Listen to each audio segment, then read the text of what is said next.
What's up guys, and welcome back to another episode of Career Mode. This is episode number 124. We're starting this off for a bid for Musa, our American, 26 years old, 83 rated, could play on the wing and through the middle. And Newcastle putting in a bit of 37.5 mil. With the money that the Magpies have now got after their takeover, I was thinking we could get around 60 mil for him, maybe 55 to 60 mil, and Steve Bruce said, no, we might have all the money in the world, but we're not meeting that valuation. So I was like, fair enough, we're going to sell him anyway, to be fair. So unless I got a lot of money, wasn't going to sell him, and Musa will stay here. I mentioned before, he's a great young American talent, really quick, great technical ability and flair as well. So I'm more than happy to be keeping him here.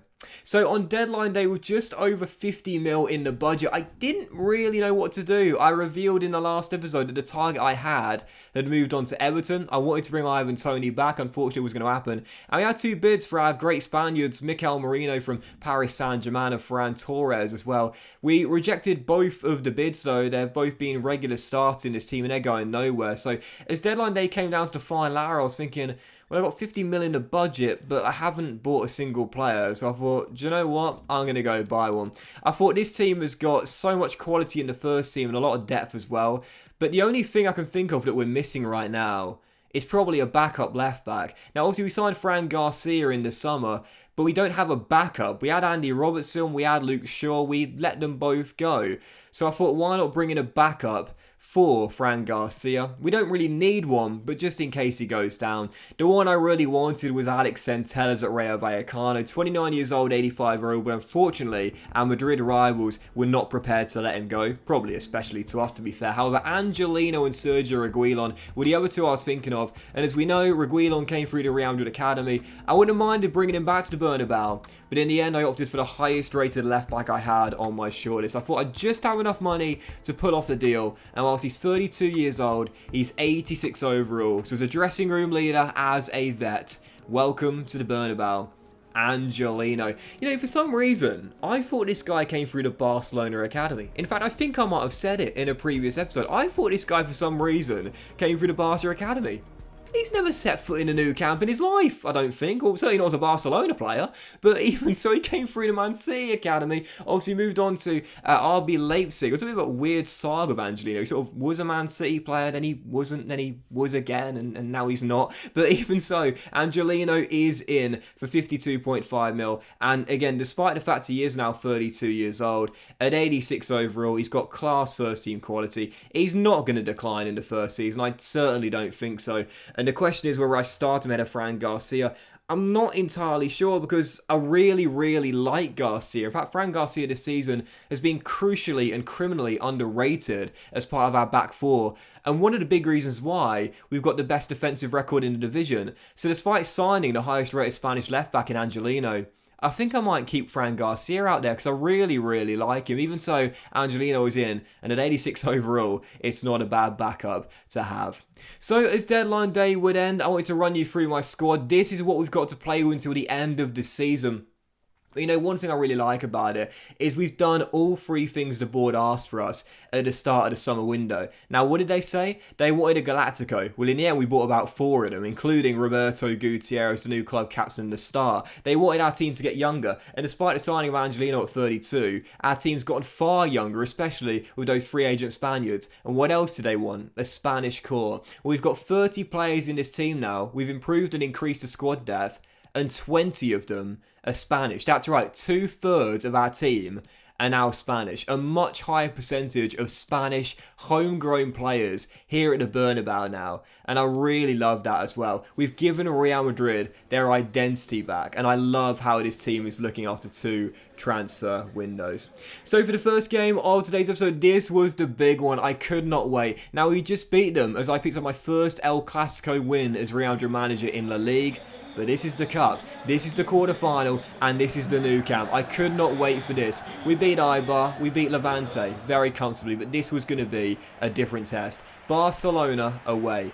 Now, earlier on this season, we faced them. It was the first game this year we failed to win as Real Madrid manager. It finished 1-1, and we so easily could have either lost or won it. It was a really, really tight game. Last year, we were here with Milan in the first leg of the Champions League last 16, and we required 2 late goals and 2 heroic goals from Roberto Gutierrez to turn the game on its head in dying moments and give us an unlikely win.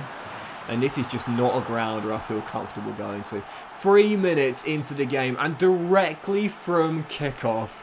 Well, I talk about it. I love kickoff goals, but not when they get scored against me. Just absolutely brilliant from Barcelona. And Dembele, one of the originals at Barca, obviously signed for Borussia Dortmund all those years ago, but has stayed here throughout the entire career mode, gives Barcelona the lead. It's 1-0 and we're down already. So we needed a response. I looked to my leader and 25 minutes in he hit the crossbar. Still 1-0, but I knew we were woken up from that early goal from the Frenchman. And half an hour in, as Ansu Fati leaves Jules Koundé in the dust. Can you believe it? Oh, show your respect, young man. Show your respect. You're going to get teased and taunted and heckled all game long. Back at your old stomping ground. Show the respect. Ansu Fati from Barcelona to Real Madrid gives his El Clasico rivals at the time the leveller and puts us back on level terms. Ansu Fati scoring against Barcelona for Real Madrid at the Nou Camp. What's going on? Well, 35 minutes, what was going on was Barca restored their lead. We had a good spell of pressure, but after finding a leveller, we just took our foot off the gas pedal, and Frankie de Jong said, do that against us in our backyard and we will punish you. The Barcelona captain drills it in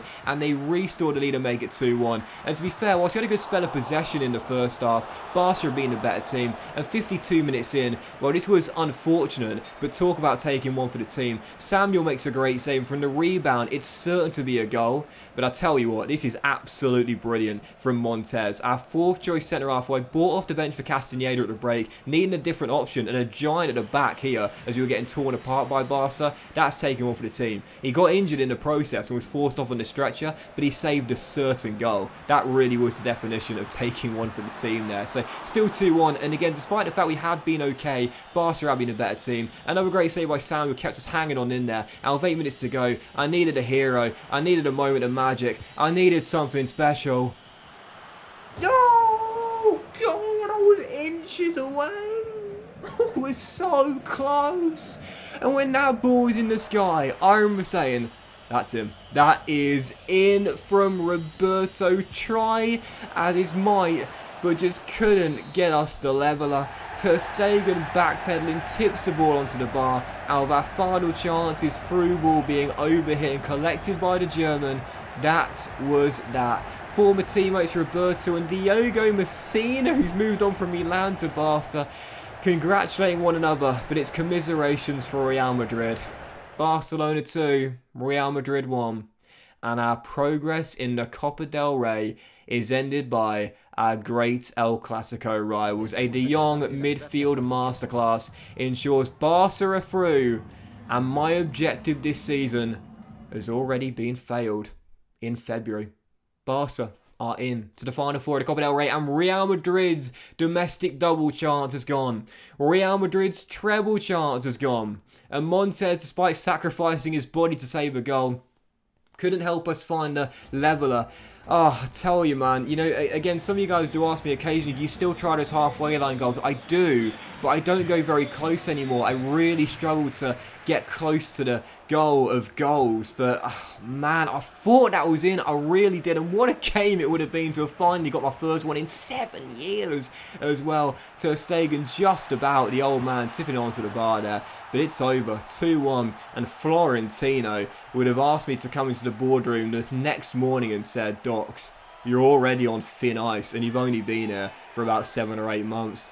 So, following defeat to Barcelona, I was thinking, right, don't sulk, great camera angle, don't sulk, pick your feet up and get back on with it. We might be out of the Copa del Rey, but we're still several points clear in La Liga. We've got Levante away. We just beat them in the Copa del Rey last 16. Let's now beat them in the league, get a big 3 points here and a big victory as well. Remind everyone, whilst we're out of the Cup, we're still the best team in Spain. Roberto scored our first and Fati should have scored our second. Scored against Barca, but couldn't score there against Levante. Puts the shot wide and it's still 1-0. We've been the better team for throughout the game though. Not feeling sorry for ourselves after lost to Barca. Gutierrez having an absolute stormer out there as well. And eventually we'll get the assist for Fati. Second time's the charm for Ansu. 2 goals into the former Barca wonder kid. It's Levante 0, Real Madrid 2. And I knew for sure we were going to win this game at this point. And now we can't let this slip either. You know, the Copa del Rey, I really did want it this season. I was thinking, right, treble, that's going to be hard. Back-to-back trebles. My first year with Real Madrid, as good as we are. You know, I'm using a completely new set of players apart from 3 of them. It's going to be tough, you know, but a domestic double, that's more than doable. And because of how good we've been in the league this season, we were firm favourites to Copa del Rey as well. But for the league, being over double digits clear right now, I cannot let this slip and let anyone else get back into the title race. I want it done in April. And we've got a golden chance to do that because a 3-0 win away at Levante, Bobby bagging a brace and 1 for Ansu as well. Means, as you can see, a 3-0 victory in a dominant display in Levante and what you'd call a revenge game there. Does mean that with 15 games to go in La Liga, we are still top and we're top by 13 points clear as well. With 14 clear of Atletico as well, Barca ain't going to catch up. They can have the cup, but we're going to dominate and humiliate them in the league. We're well clear in La Liga right now. But what we've got coming in the next episode? The Champions League. First leg, last 16 at the San Siro against the holders and our former team, AC Milan. Can't wait. Thanks for watching. Hope you enjoyed the video. If you did, please drop a like. Myself to you. Have a fantastic day. And I'll see you for the next episode featuring in that game away at the San Siro. I can't wait. Bring them on very soon.